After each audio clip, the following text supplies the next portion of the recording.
Welcome, everybody, to the Boundaries Unleashed podcast, season 2, baby. This is your host, Vicki Pittman. I'm a boundaries coach and mystic mentor to recovering people pleasers and modern mystics. I'm so glad you're here. I know it's been a little bit since I've last been on the scene from season 1 of the Boundaries Unleashed podcast. So I just want to start off right off at the top and just thank you for your patience and just openness to wait for season 2. I had such high ambitions to relaunch season 2 in September of last year. And with my global move from the United States to Australia and just all that was entailed in that, it was at the bottom of my priority list. So I'm in a better place. I'm literally moved into my new house and I'm ready to get back at it. So, what are we talking about today on our premiere season 2 episode? Okay. So I thought we'd start off right at the top about how hard it is for recovering people pleasers to set boundaries and the secret to saying no without guilt. Now, it's really easy just to say no, right? But how do we say no without the guilt? How do we make it just easier for us and to give us some tools to help us move forward? And so we're going to be talking about that. We're going to be talking about the hidden cost to overcommitting, right? If we have a hard time saying no, typically our schedule is overpacked. And I'm going to give you 3 mindset shifts to really help you make saying no a lot easier. So, why does saying no feel so hard? Well, for one, we don't like being the bad guy. We don't like to be the villain in someone else's story, right? We are the nice girls. We are the people you call when you need help, right? We're the go-getters. Are often described as nice, kind, oh, she's so sweet. And we really align with that identity. We align with our core value of being kind and loving. And so when we become the bad guy or we become the gossip, when someone's spilling the tea, like that makes us feel really uncomfortable. So it's really hard for us to say no because we don't want to be the bad guy. It also can threaten our position in the herd, so to speak, or threaten the position in the social structure, in the work environment, or the home life. When our reputation is built on being collaborative, when it's built on being a team player, gets along with everybody, anytime we speak up in an opinion or have a voice that is contrary to the group, or it may be challenges norms, it can be very threatening to our identity because we're not that kind of person initially. That's not what we've been pigeonholed. And so that is another main reason why it can be hard for us to say no. Now, it's particularly hard for people pleasers to say no. So I've have many episodes about like what exactly a people pleaser is. But if you're new to the podcast, if you're new to the channel, let's just quickly, give some quick rapid fire, like what is a people pleaser? Okay. First one, simple. You don't like telling people no, right? You rarely tell people no. You're always, yes, I can help with that. Yes, I can handle that. Yep, I can add that project on. You do things you don't really want to do, right? To make things easier for everybody or to avoid conflict. That's a big one, avoiding conflict. We don't like to see people upset because that's emotions we have to manage. So we want to make it nice and easy and relaxed, even if that means it's, against what we need and what our desires are. We feel really uncomfortable when people disagree with us or like we're a contrary opinion into the group, right? That makes us feel super uncomfortable because then it means we feel like we need to defend our position. We need to defend our position in the social structure of it all, the cultural structure of it all. So it feels really sticky for us. And we're very quick to apologize, over apologize for things that we don't need to apologize for, the things that just are, right? We haven't done anything wrong. But oftentimes that's a telltale sign that you're a people pleaser. If you use the word sorry or I'm sorry, if you say that all the time, yeah, you're probably a people pleaser. Well, obviously there's many more people pleasing kind of identifiers. Again, there's other episodes that you can revisit. Maybe I'll put those in the show notes for you in season 1, but those are just some kind of quick ways you can easily identify. Now, because it's so difficult for us to say no, like I mentioned before, it's very easy for us to overcommit. We will commit ourselves to everything. We feel like we can take on the world. And for the most part, we're pretty good at it, right? We have those muscles to flex, to take on the extra workload. We have the capacity because we've we've done it years and years and years and years. So we've built up the capacity to take on more. But when we do this, not only do we just kind of neglect ourselves, we never can truly give 100% at any one time to any one thing. Right? Where our focus is constantly divided across a million different projects, some of them that we're not even responsible for. So it makes the things we are responsible for, and we're not even showing up to that as our best. We really give kind of surface level attention, or we just completely neglect it all outright, like especially when it comes to self-care, because that's usually the last thing that gets on, right? Anything to do for ourselves. And the truth is, and this is a cliche, but it's true. If everything's a priority, nothing's a priority, right? So it's very easy to get into the mindset that everything is urgent when really it's not. And it's really that skill set of being able to distinguish, what is urgent right now, what is truly important. And that's why our intuition practices become really, really important. And for me, what has helped me and how I coach my clients is to think about our priorities in seasons. Not everything is important right now or urgent right now, right? There's a level of effort and energy that can be shifted depending on the season. In the school season, for example, it's going to be high focus and energy on your children's schedule, on their homework, on their school activities. Maybe it's a sports season. Maybe you're, the Uber driver for your kids. You're just constantly going back and forth. So more energy is going to be, and more focus on the schedule is going to be there, less on maybe like your garden projects or something like that. Well, maybe that's the summer season, right? And so when we can think about our priorities and seasons, we can release the need to feel equally balanced in every area of our life. Whatever is the priority gets the priority attention and priority energy. Everything else just gets the minimum dose effect. Whatever I need to keep it going, but not letting it fall off. And when I have more capacity, we bring more energy to that. And when that season arrives, we bring more attention to it. So, hot tip there. Think about your priorities and seasons. All right. So, with this overcommitting and this reluctance to say no, what are hidden costs? What is the hidden cost of overcommitting? And to be truthful, it's losing yourself. When you overcommit, you're giving so much energy and life force out and to others, which, sounds very altruistic, sounds very caring. And it is, right? We are all put on this earth to have impact. And I know if you're watching this or if you're a listener, like you are a high impact person, right? Your energy is felt, and what you do and how you show up in the world impacts a lot of people, right? And when we say yes to everyone else and constantly put out but never restore back in, we can lose who we are. We can lose what our hobbies are. We can lose our self-care, just minimum basic needs. We lose our desires. Like maybe we wanted to be an astronaut when we were growing up and we were going to study the stars and go to school and, want to do all these things. And along the way, we just lost the momentum because we were so busy doing everything else. We may lose parts of our personality.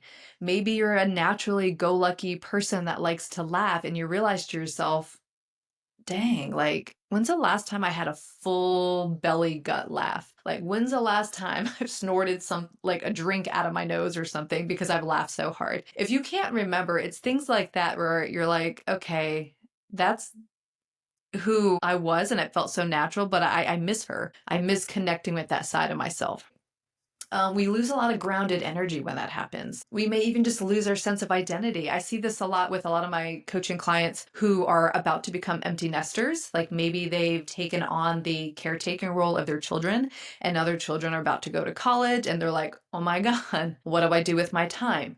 Who am I? Who was I? What kind of person with activities and how do I spend my time if I'm not caregiving? They feel really lost. They lose this sense of identity.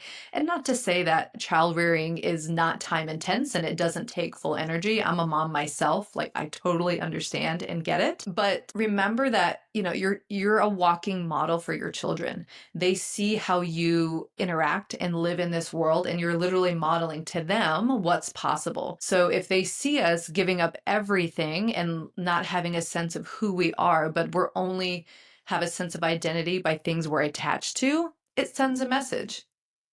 I'll just leave it at that.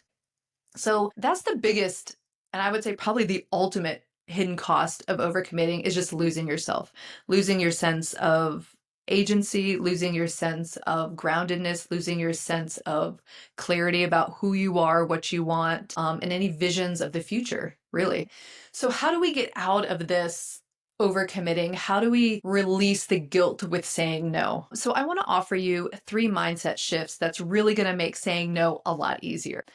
The first one is realizing that saying no is actually being really kind. And especially when it comes very quickly, be quick to say no. And I know that may seem like an oxymoron, like, oh, if I say yes, that means I'm kind or generous.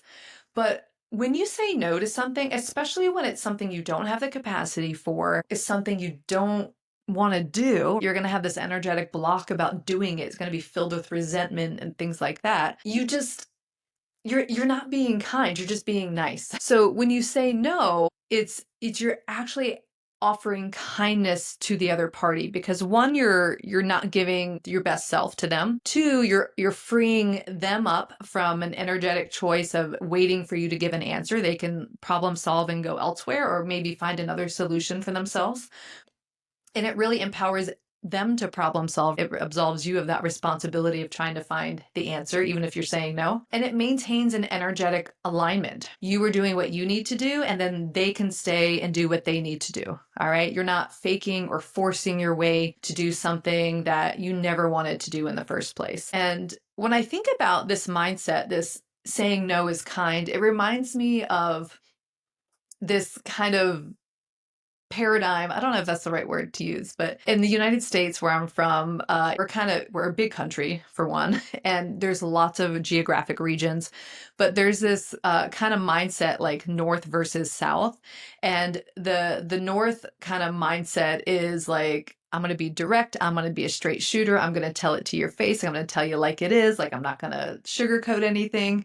And so when people first kind of like, especially like a New England kind of attitude, if you will, and my family's from Maine, so I consider my family to be from the North, New England. And when people first interact with that kind of energy, they think it's mean. They're like, "Oh my gosh, you're being like, mean to my face." It's like no, I'm just saying the facts and saying it straightforward. Whereas a kind of stereotype of the South, and actually I was born and raised in the South in Virginia, there's this mindset of being nice.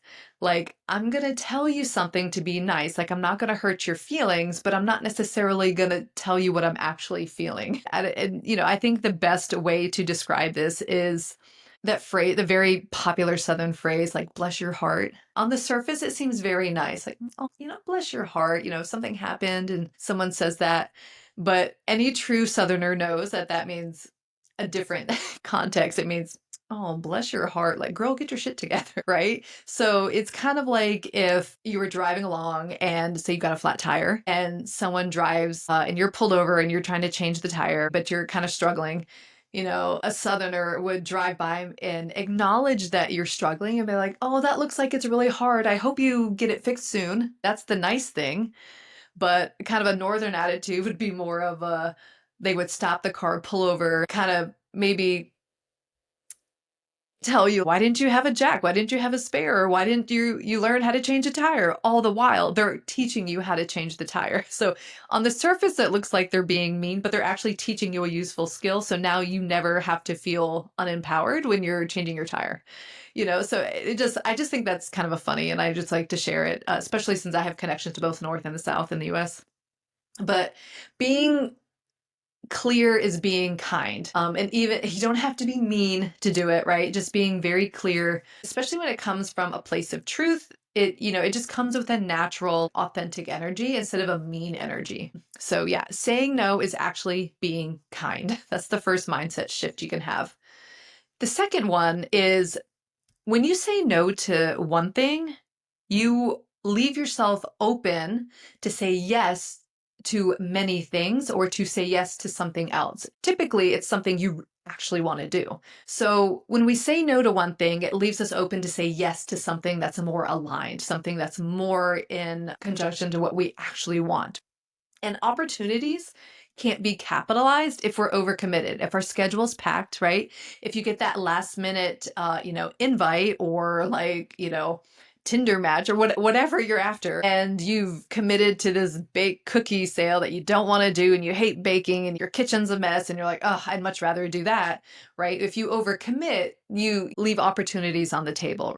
And so you don't really set yourself up to be available for the things you actually do want to do. And it actually shifts the energy of the no. So when you say no to something, it's saying more no in the energy of possibility as opposed to obligation. When you say no, the guilt will come up and you're like, oh, I should help them, or it's the nice thing to do to help them.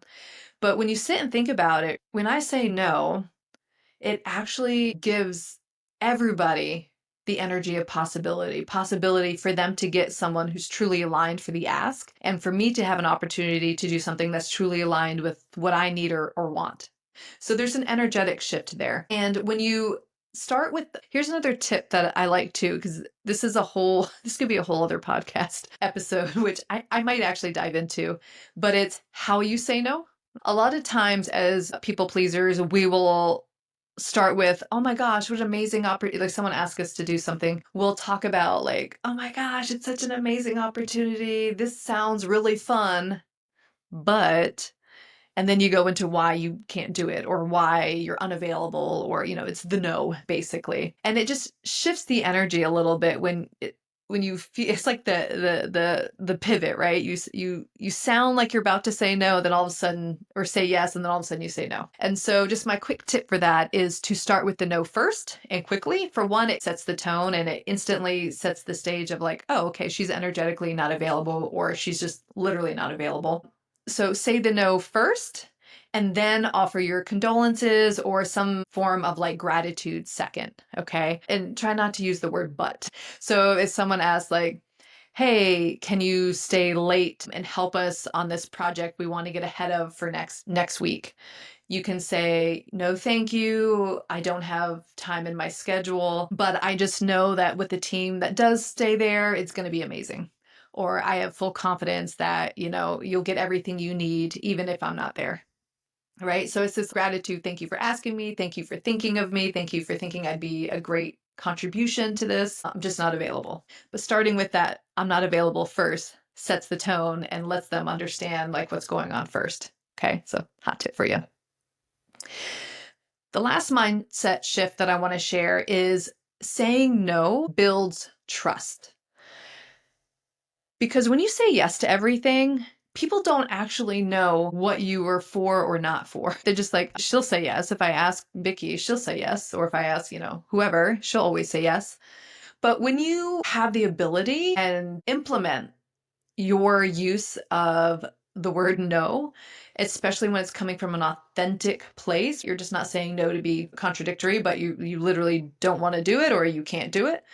It builds trust because the person receiving that no thinks to themselves, wow, they've carefully articulated what they wanted. They've assessed if they could or couldn't. They know what their capabilities are. They trust me to hear the word no and know that I can handle that. So it actually builds trust when you say no. It shows leadership again because you've assessed. You make those higher level decisions, right? It's not just a quick no or a quick yes. You've actually thought about it, right? It shows confidence. Again, you know what you can and can't handle at any given time. And even if the person who receives the no is maybe like taken back or maybe has a negative like first response, typically over time, they can see the wisdom of your decision. And not that it's for you to prove, but oftentimes that short-term villain status, if you will, it's short. It tends to just kind of wash away and it doesn't linger. And usually with time, people can see like, wow, that was kind of a bold choice. I really appreciate her telling me that. That means a lot. So being able to say no actually builds trust. And these are very powerful mind shifts because even though it's a very simple word, it's a 2-letter word and it's almost a universal language. No, right? These mindset shifts will help you say no easier. It'll help you saying no will be more clear, it'll be more kind. Saying no to one thing will leave you open to say yes to other things, and saying no builds trust. So, if all of these mindset shifts make it easier to say no, what is the secret to saying no without guilt? Like, how could you say no without guilt? And the short answer is learn to communicate your no.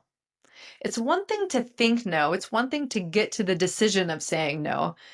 But it's a whole other skill set to communicate that no. You have to tell the other person. You can't have the conversation in your head. You can't have the conversation in the shower or in the car where you're just talking to yourself, right? You actually have to communicate it, whether you say it in person, in text, in email, however you decide to communicate it.